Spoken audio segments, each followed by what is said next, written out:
John Beverly, the Candyman, the businessman with a conscience, on LICMC.net radio every Saturday at 3 p.m.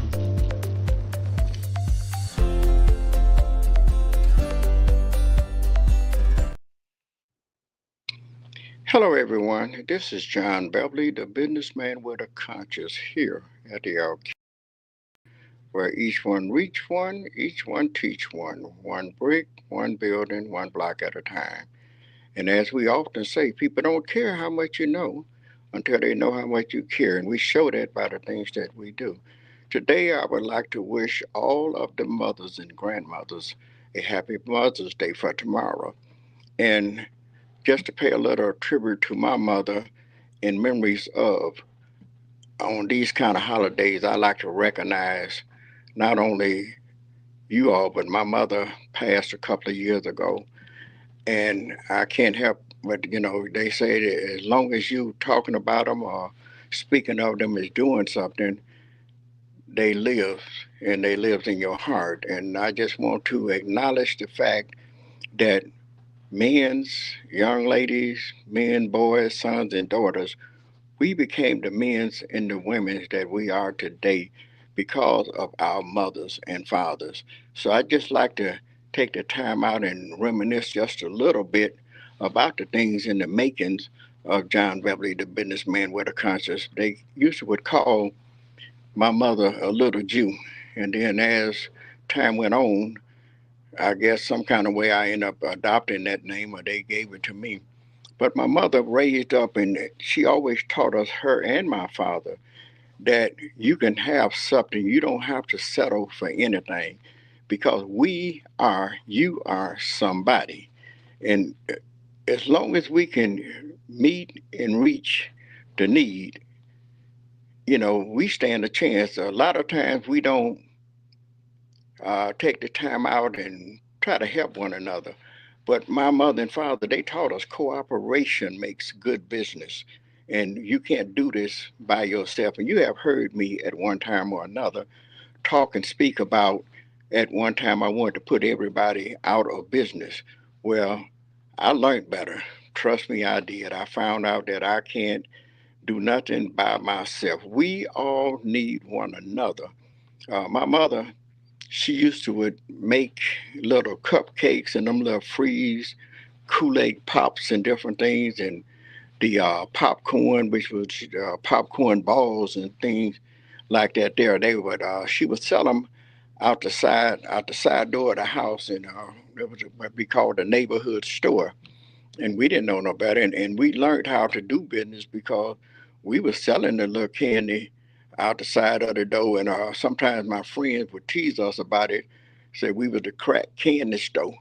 So, and just like the people sell crack today, we were selling the candy and the little chips and the cakes and freeze pops that she was making out of the side door. But what she was doing is teaching us as well how to do business at the age of, I would say, go back as far as I think I might have been about 10, 11, or 12 at the time. And I had younger sisters and brothers. So we learned about business at an early age. We learned that we can have something, that you don't have to just settle for what somebody else have or what somebody do for you. You can do something yourself.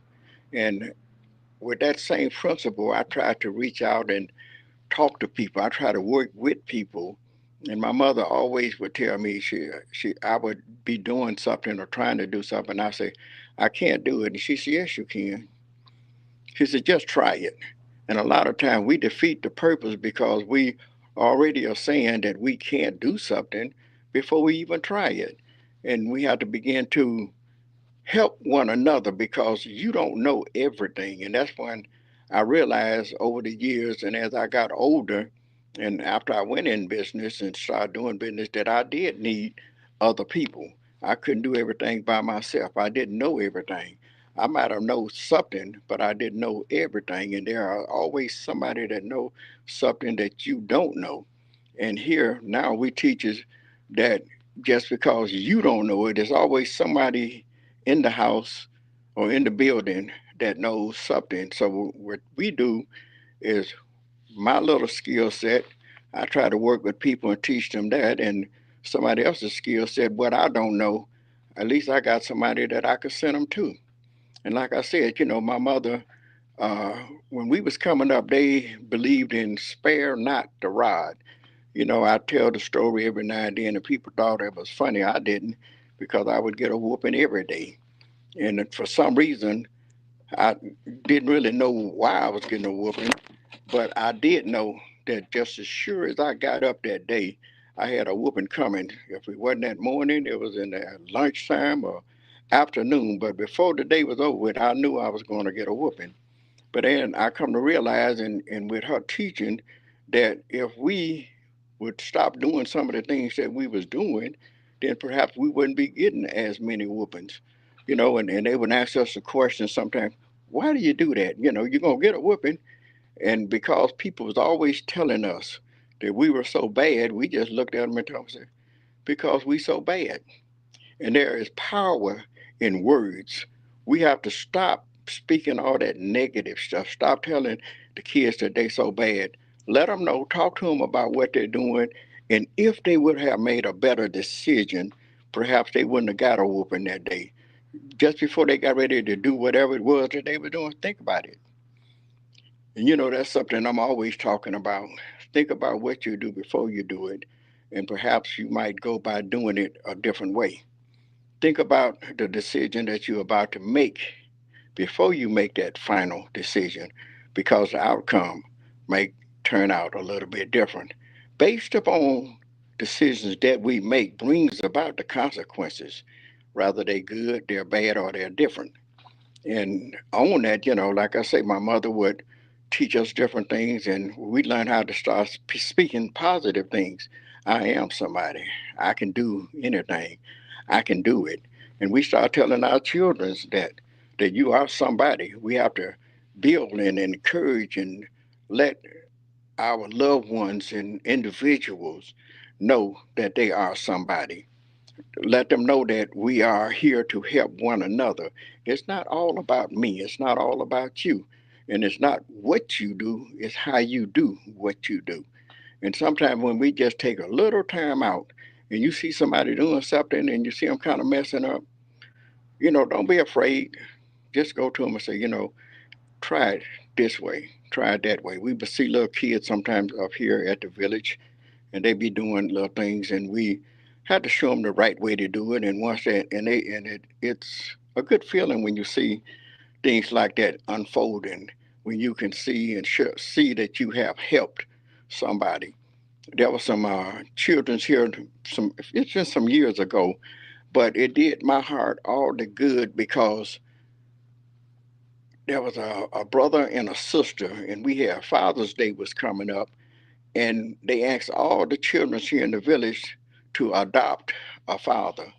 Well, the brother and the sister, both of them adopted me for their father, and we had a program, and they had to make a little gift and give the gift and tell why they adopted, who they adopted, and what did we do to influence them. And I was just so amazed that the two little kids once there, because it was like a surprise when they got up, they called out the person that they adopted, which unbeknown to any of us who was adopted by who. So when the time came and they got up and the brother and sister called on me, and I had to get up and stand before them while they read a card that they had made for me and thanking me for being the man that I was, because how I influenced them. It was impressive to them to see the way I did business. They never seen a black man in business. They never saw a man that was doing business. Not only that, but the love that we shared for not just them, but for all of the children. How we tried to lift each one of them up, not just picked out a certain group and was showing favoritism, but we tried to treat everybody the same. We wanted everybody to know that they was just as important. Everybody here is somebody. We try to see the need and not only just see it, but try to meet the need. Every now and then, some of those same kids was coming to the store, and they even talked about that. Because sometimes when we didn't have money, you gave us candy, and which was quite a few times. And I don't want too much of that to get out because I takes a little pride in being a businessman, and you can't be in business and just constantly giving stuff away. But there are some times when you just have to have a little passionate, be a little passionate towards others, and show a little love, show a little caring, showing a little concern that you do care. And just because, they've been coming all the time and they had their little dollars or 50 cents or whatever they may have, and come in there and spending it with you. And every now and then they may come a little short. You can't just renege then, because those same two little 50 cents and the dollars and $2 or whatever that they had, that kind of helps carry you, because there's strength in numbers. Though 50 cent, two of them adds up and make a dollar. $2, $2 bills adds up and make $2. Two fives make 10. So as they are coming and spending their little money, and every now and then when they get a little low and don't have the money, and you show a little love, and I let them know. I don't say, well, I'm doing this because. I just let them know, okay, well, thank you. Well, what did you want? And they would say, well, I don't have no money. I said, okay, well, I got you this time, because you always, give me a play. So I just want you to know that I appreciate you. I appreciate your support. And then later on, about a month or so later, their real parents came up here and wanted to see, who is this guy, John, and wanted to know why without giving their kids a little candy. But then after they found, because we do have to be careful what you do and how you do it, because there are some people that do things like that and have a motive. But my motive was to just let them know that there are people that care. There are people that's concerned, that realize that you makes a difference, not just in their lives, but in our lives ourselves. Because I often tell people, and don't mind letting people know, that I appreciate their support for coming to take the time out to spend their money with me. Because you can take your money and go to any store that you want to and spend it. But when you choose to bring it to me and buy my little chips or pops or juice or whatever, I want you to know that I appreciate it. And that's what my mom and dad taught us, how to appreciate one another, appreciate what people do for you. My daddy would say, John, appreciate what people do for you. And my mama taught me the same thing, because they don't have to care enough about you to do anything.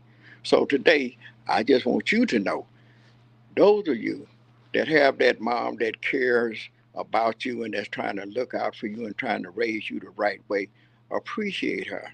Because she could have, it's so many moms, so many women that had babies, but they're not mothers. They're not a mom. You can't go to them. They push you to the side, push you out the way because they don't want to be bothered. But if you got a mom that cares enough about you to raise you, to teach you, to make sure that you in school and making sure that you do the right thing, appreciate them. It may not seem good, but I tell people sometimes, medicine don't always taste good, but you have to take it because it's good for you. Discipline don't feel good, but you have to take it because it helps to make you stronger. So on that note, children, women, brothers and sisters, sons and daughters, appreciate mom, not just on Mother's Day. Let her know every chance that you get that you appreciate her. And even now, I remember going up and down the highways, taking my mama from Mississippi to St. Louis to Tennessee to different places. And I told her that whenever she needed us, we was going to be there for her. And I still wonder, how much more could I have done, in wishing that she was here today so I can do some more. So don't let it be said too late. There's a song that give me my flowers while I can see them, so that I can see the beauty that they bring. Speak kind words to me so that I can hear them and feel the comfort that they bring. Give me my flowers. So don't wait until I'm gone and want to bring me a dozen and two, three line up all kind of, cause I'm gone. Let mom know today, tomorrow, and as often as you possibly can that you love her, you care for her, that you appreciate the things that she's doing for you. It may not be good to you, but it's good for you. So today I just want to thank each and every one of you and wish all of you mothers and grandmothers a happy Mother's Day. And thank you for listening to John Beverly, the businessman with a conscience, here at the Alkemalon Village, where each one reach one, each one teach one brick, one building, one block at a time. And as we often say, people don't care how much you know until they know how much you care. And we show it by the things that we do. So keep on doing what we do. And before I go off, I just want to make mention that we also, hopefully, y'all can see some of this behind me. We're celebrating Mother's Day, but we have what you call Linda's accessories. She have T-shirts, boots on the ground, the fans, wedding fans, that or something of that sort. I may not be saying it just right, but you know what I'm talking about. She's going to be up here on Fridays and Saturdays until further notice. But make sure y'all come out here and give her a play, as well as myself. So we thank you and we appreciate you. Have a great day.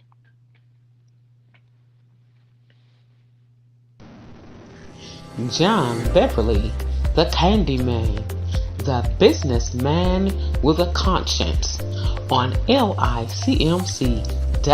radio every Saturday at 3 p.m.